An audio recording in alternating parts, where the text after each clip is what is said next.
Hi friends, నా పేరు చరణ్. ఈరోజు వీడియో వచ్చేసరికి లేటెస్ట్గానే మనకి తెలిసిందే.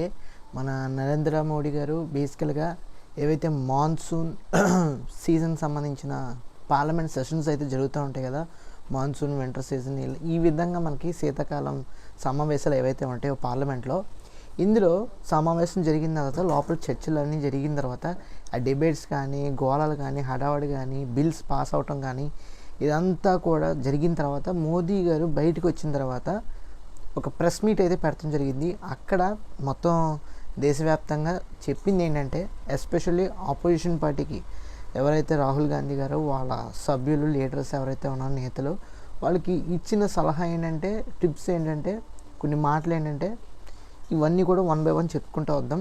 సో ఫస్ట్ టైం మీరు మన ఛానల్ చూసినట్టయితే తప్పకుండా మన ఛానల్కి అయితే సబ్స్క్రైబ్ చేసుకోండి. ఎందుకంటే మన ఛానల్ నుంచి రెగ్యులర్గా ఇలాంటి ఇన్ఫర్మేటివ్ వీడియోస్ కానీ, ఇలాంటి యూస్ఫుల్ వీడియోస్ కానీ మీకు ప్రతిరోజు కూడా వస్తూ ఉంటాయి.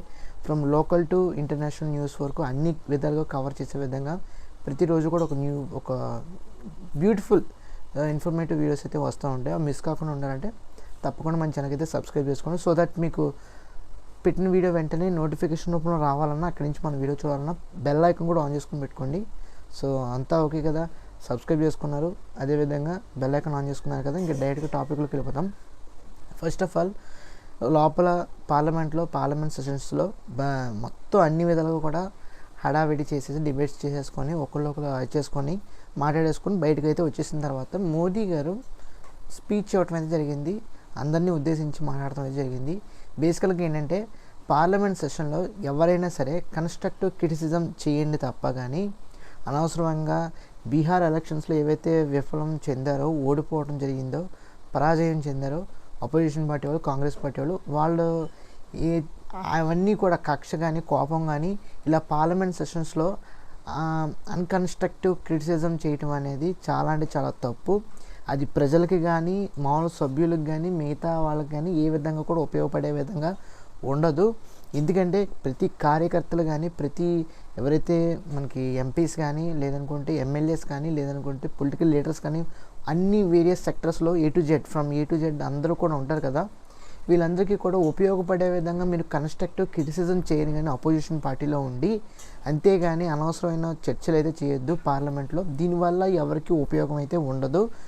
అవసరమైతే నేను కొన్ని టిప్స్ ఇస్తాను, దాని తగ్గట్టుగా మీరు మన దేశ అభివృద్ధికి, మన దేశ సంక్షేమానికి, మన దేశ ఏవైతే ప్రపంచ స్థాయిలో అభివృద్ధి వైపుకి, పరిగెత్తే వైపుకి, మన అన్ని విధాలుగా కూడా మన దేశం నెంబర్ 1 స్థాయికి పెంచే విధంగా, తీసుకెళ్లే విధంగా కలిసి రండి అని చెప్పేసి పిలుపునివ్వటం అయితే జరిగింది. అదేవిధంగా టిప్స్ కూడా ఇవ్వటం జరిగింది. మీరు కావాలంటే చర్చించాలనుకుంటే పార్లమెంట్లో మీరు కేవలం దేశ అభివృద్ధి గురించి, దేశ ప్రజల సంక్షేమం గురించి, దేశ సురక్షితం గురించి, ఏవైతే రక్షణ గురించి, అదేవిధంగా దేశ డిఫెన్స్ సిస్టమ్ గురించి, డిఫెన్స్ సెక్టర్ గురించి, అదేవిధంగా ఫారెన్ పాలసీ గురించి, ఇలాంటి విషయాల్లో, డెవలప్మెంట్స్ విషయాల్లో, ఇలాంటి విషయాల్లో మీరు క్రిటిసైజ్ చేయండి. అవసరమైతే కొన్ని టిప్స్ ఇవ్వండి. అవసరమైతే గవర్నమెంట్తో కలిసి మాతో రండి, పోరాడండి, పనులైతే చేయండి, దేశ అభివృద్ధిని నెంబర్ 1 స్థాయికి అయితే తీసుకెళ్ళాలని చెప్పేసి నరేంద్ర మోడీ గారు చాలా గట్టిగా, కరాఖండిగా ఏదైతే పార్లమెంట్ బయట ప్రెస్ మీట్లో మనకి కెమెరా ముఖంగా మనకైతే చెప్పడం జరిగింది. అట్ ది సేమ్ టైం చాలా గట్టిగానే చెప్పడం జరిగింది. ఇందులో మెయిన్ క్రూషియల్ పాయింట్స్ ఏంటంటే, ఇది మీరు ఓన్లీ పగ పెట్టుకొని బీహార్ ఎలక్షన్స్లో ఓడిపోయామని చెప్పేసి, మిగతా ఎలక్షన్స్లో ఓడిపోయామని చెప్పేసి పార్లమెంట్కి వచ్చి అనవసరమైన యాక్టింగ్స్ కానీ, అనవసరమైన డ్రామాస్ కానీ, అనవసరంగా మాటలు కానీ మాట్లాడొద్దు. ఇది పార్లమెంట్ అనేది ఓన్లీ ఫర్ ప్రజలకు ఉపయోగపడే విధంగా పార్లమెంట్ అనేది ప్రజాస్వామ్యం సంబంధించింది అని చెప్పడం జరిగింది. అదేవిధంగా ఈ పార్లమెంట్ అనేది ఏ సినిమా కాదు, ఎటువంటి యాక్టింగ్ ఇన్స్టిట్యూషన్ అయితే కాదు. ఇక్కడ డ్రామాలు చేయడానికి, యాక్టింగ్ చేయడానికి, ఒకళ్ళొకళ్ళు మాట్లాడుకొని కళాఖండాలు చూపించుకోవడానికి ఇది సినిమా వేదిక కాదు, ఇదేమీ థియేటర్ ప్లే కాదు.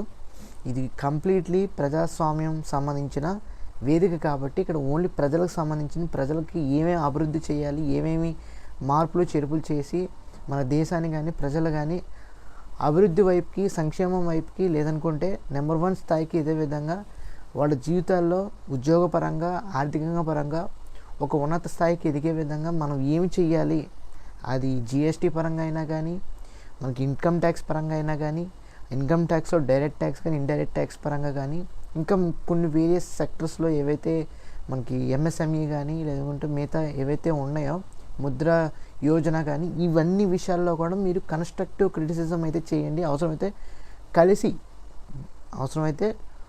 రన్నింగ్ పార్టీ కానీ రూలింగ్ పార్టీలో కలిసి మరి మీరు జాయింట్ వెంచర్తో మనం కలిసి ప్రజలకు ఉపయోగపడే విధంగా కన్స్ట్రక్టివ్గా పార్లమెంట్లో డిబేట్స్ అయితే చేసుకుందాం. దానికి తగ్గట్టుగా బిల్స్ని అన్నీ కూడా ప్రిపేర్ చేసుకొని పాస్ చేద్దాం. సో దట్ లోక్సభలో కానీ రాజ్యసభలో కానీ ఇలాంటి రెండు పార్టీలు కలిసి రెండు వైపులా అపోజిషన్ కానీ రూలింగ్ కానీ ఇద్దరూ కలిసి బిల్స్ లోక్సభలో కానీ రాజ్యసభలో కానీ తీసుకురావటం వల్ల ప్రజలకు ఉపయోగపడే విధంగా మనం రియాలిటీలో పెట్టగలిగితే కనుక డెఫినెట్గా ప్రజలకు చాలా మట్టుకు ఉపయోగపడుతుంది, వ్యాపారవేత్తలకు చాలా మట్టుకు ఉపయోగపడుతుంది, ఉద్యోగస్తులకు చాలా బాగా ఉపయోగపడుతుంది.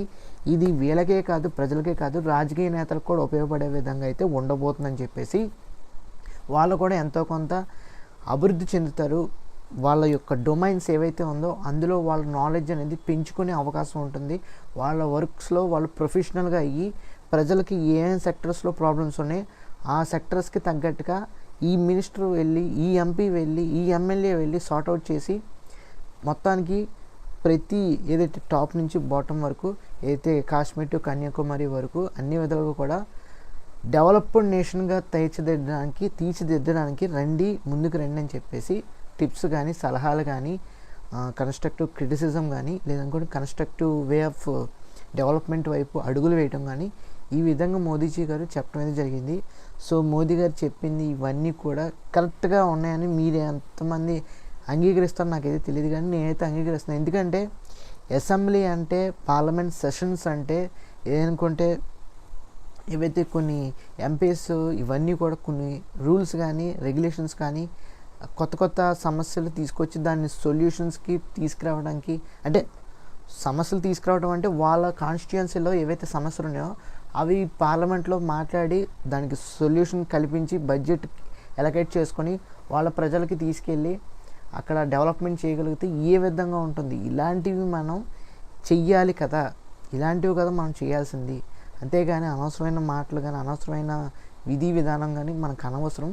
సో అందుకు మోడీ గారు కన్స్ట్రక్టివ్గా మనం డెవలప్మెంట్ వైపుకి అడుగులు వేస్తే ఇండియా అనేది మనకి ఏవైతే పాస్ట్ కొన్ని సంవత్సరాలు చూసుకున్నాం కాబట్టి 2047 కల్లా మనం ఏమైతే వికసిత్ భారత్ 2047 మిషన్కి తగ్గట్టుగా మనం డెవలప్డ్ నేషన్గా అవ్వాలంటే మీరు కలిసి రండి, అందరం కలిసి పనిచేద్దామని చెప్పేసి ఉద్దేశంతోనే ఇదైతే చెప్పడం జరిగింది. దీనికి అపోజిషన్ పార్టీ వాళ్ళు ఎంత మట్టికి అంగీకరించారో మనకైతే తెలియదు, కానీ నాకు తెలిసినంత మట్టికి చాలా మట్టికి ప్రజలకి అర్థం అవ్వాల్సింది ఏంటంటే అర్థం చేసుకున్నారా అనుకుంటున్నాను.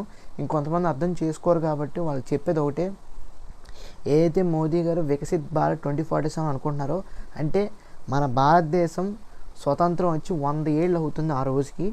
ఆ సందర్భంలో మన నేషన్ అంటే మన ఇండియా ఇప్పుడు దాకా డెవలపింగ్ నేషన్గానే ఉంది, డెవలపింగ్ కంట్రీగానే ఉంది. ఇప్పుడు డెవలప్డ్ నేషన్గా డెవలప్డ్ కంట్రీగా తీర్చిదిద్దడానికి మన మోడీ గారు అడుగులు వేస్తున్నారు. కాబట్టి అపోజిషన్ పార్టీ వాళ్ళు కూడా మీరు కన్స్ట్రక్టివ్ క్రిటిసిజం కానీ కన్స్ట్రక్టివ్గా మాట్లాడతాం కానీ చెయ్యండి.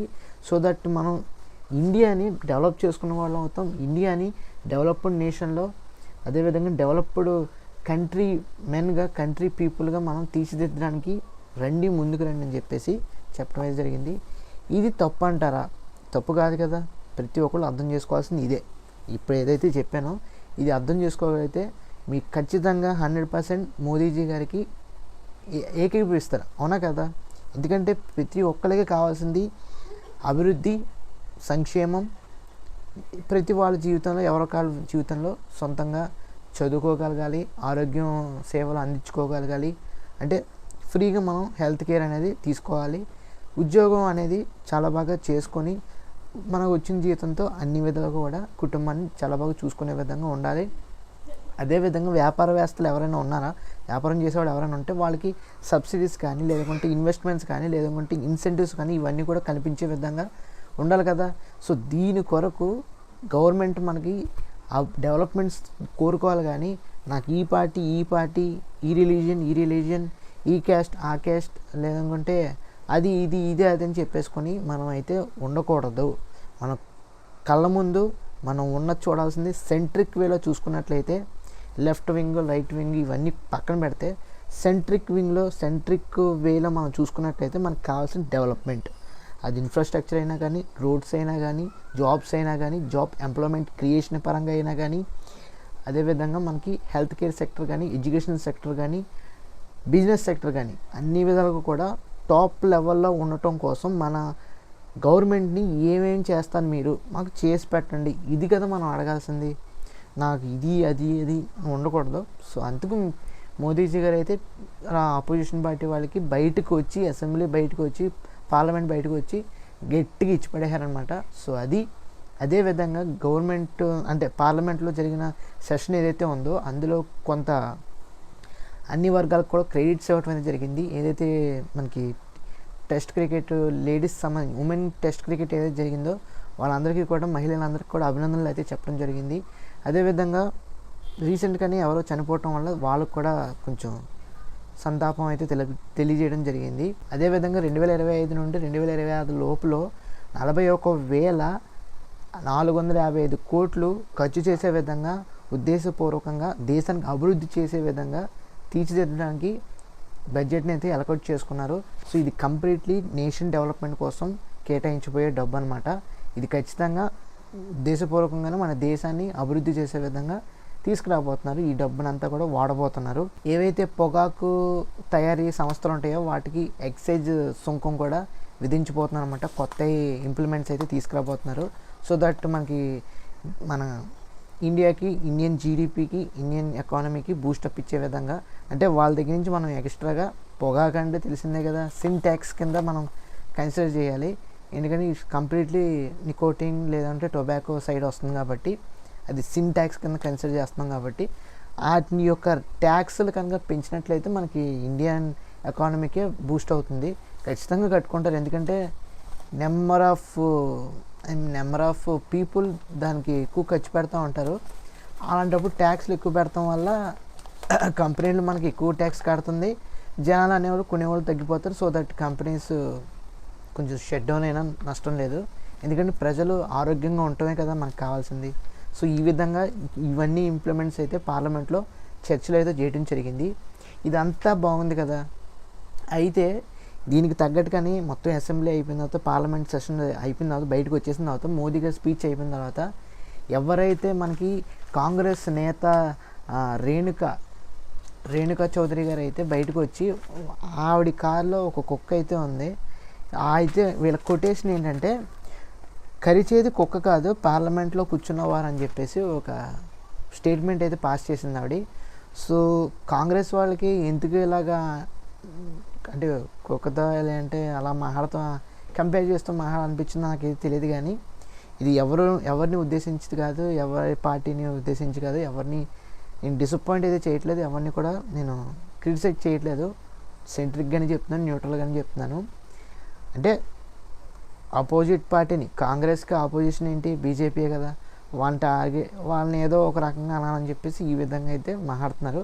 బట్ ఒకటి అర్థం చేసుకోవాల్సింది ఏంటంటే కాంగ్రెస్ పార్టీ వాళ్ళు కూడా బీజేపీ వచ్చి 10 ఏళ్ళు 15 ఏళ్ళు అయినా కానీ దేశం అనేది అభివృద్ధి వైపుగానే ఎదిగింది. మనం జీడిపి చూసుకున్నా కానీ, గ్రోత్ రేట్ చూసుకున్నా కానీ ఈ రోజున మన ఇండియా అనేది హ్యూజ్ లెవెల్లో ఉంది. చైనాని బీట్ చేసి గ్రోత్ రేట్ అనేది ఉందంటే అఫ్కోర్స్ మన ఇండియా అనేది కొన్ని సెక్టర్స్లో డౌన్లోనే ఉంది, డెవలప్డ్గా అవ్వలేదు. బట్ గ్రోత్ రేట్ విషయంలో, జీడిపి విషయంలో అన్ని దేశాలకి పోటీ ఇచ్చే విధంగా ఉంది. ఇప్పుడు మనం $4 ట్రిలియన్ అయితే 4 ట్రిలియన్ ఇండియన్ జీడిపిని అయితే మనం చూపించగలుగుతున్నామంటే నిజంగా చూసుకోండి. మరి ఆషామాషి విషయం అయితే కాదు. జపాన్ని క్రాస్ అవుట్ చేసి మనం 4th పొజిషన్కి అయితే వచ్చాం. ఇలాగే చేసుకుంటూ వెళ్తే 3rd position, 2nd position, 1st position, number 1. నేను చెప్తున్నాను రాబోయే ఫ్యూచర్లో 10, 20, 30 ఒక్క 50 ఏళ్ళు వేసుకోండి, లేదంటే 50 ఏళ్ళు అయితే అంత వయసు సరిపోదేమో, మ్యాక్సిమం 30 ఇయర్స్లో నేను ఉండగానే మన ఇండియా నెంబర్ 1 అగ్రస్థాయిలో ఉంటుందని నేనైతే గట్టిగా నమ్ముతున్నాను. ఖచ్చితంగా ఈ మాట ఎందుకంటున్నానంటే మన వీరబ్రహ్మేంద్ర స్వామి బ్రహ్మంగారు కూడా మన ఇండియా అనేది, మన దేశం అనేది రేపు ఫ్యూచర్లో నెంబర్ 1 స్థాయికి అగ్రస్థానానికి చేరుతుందని చెప్పేసి ఒక ప్రిడిక్షన్ అయితే మనకు చెప్పడం జరిగింది. నేను చాలా గట్టిగా నమ్ముతున్నాను. ఎందుకంటే మన భారతదేశంలో పుట్టి పెరిగి ఆ మాటను మనం నమ్మకపోతే, ఆ మాటను మనం తీసుకెళ్ళకపోతే, మనం అందరం కూడా సమిష్టిగా దేశం అభివృద్ధి చెయ్యకపోతే వేస్ట్. సో అందుకు అందరం కూడా సమగ్రంగా మన దేశాన్ని సపోర్ట్ చేద్దాం. మన దేశాన్ని అభివృద్ధి వైపుకి అడుగులేసేలాగా మన దేశంలో ఎవరైనా సరే నిత్యావసరాలు తయారు చేస్తున్నా, లేదనుకుంటే ఏదైనా వస్తువులు తయారు చేస్తున్నా మనం ఇండియా ప్రొడక్ట్స్నే కొందాం. ఇండియాలో తయారు చేసిన ఫుడ్ ఐటమ్స్ కానీ, వెజిటేబుల్ ఐటమ్స్ కానీ, గ్రోసరీ ఐటమ్స్ కానీ మన ఇండియాలో తయారు చేసినవే కొందాం, డైరీ ప్రొడక్ట్స్తో సహా. ఓకేనా? సో అన్ని విధాలుగా కూడా మన రైతులకు కానీ, మన యొక్క చిన్న చిన్న కార్మికులు కానీ, చిన్న చిన్న కుట్లు వాళ్ళకి కానీ అన్ని విధాలుగా కూడా ఉపయోగపడే విధంగా మనం ఇండియాని గ్రో అయ్యే విధంగా మన ఇండియన్ ఎకానమీ కానీ, మన ఇండియన్ జీడిపి కానీ, మన ఇండియన్ గ్రోత్ రేట్ కానీ చైనాని, అమెరికాని క్రాస్ ఓవర్ చేసే విధంగా నెంబర్ 1 పొజిషన్ వెళ్ళే విధంగా మనమైతే ముందుకైతే అడుగులు వేద్దాం. అందుకు మీరు అందరూ కూడా సమగ్రంగా కృషి చేస్తారని నేనైతే అనుకుంటున్నాను. మోదీజీ గారు ఏదైతే పిలుపునిచ్చారో, పార్లమెంట్ బయటకు వచ్చి స్పీచ్ ఇచ్చారో అది ఫెంటాస్టిక్గా ప్రతి ఒక్కరికి కూడా నొప్పించవచ్చు. బట్ ఏంటంటే ఫ్యూచర్లో మనం చూడాల్సింది గ్రోత్ని కానీ అతాపాతలం కాదు కదా అది. సో అది ఫ్రెండ్స్, వాళ్ళగా మోదీజీ గారు, రాహుల్ గాంధీ గారు ఇద్దరి మధ్యన జరిగిన పార్లమెంట్ హీటెడ్ ఆర్గ్యుమెంట్ డిబేట్స్ అయితే కంప్లీట్ ఇన్ఫర్మేషన్ అయితే మీకు ఇచ్చాను అనుకుంటున్నాను.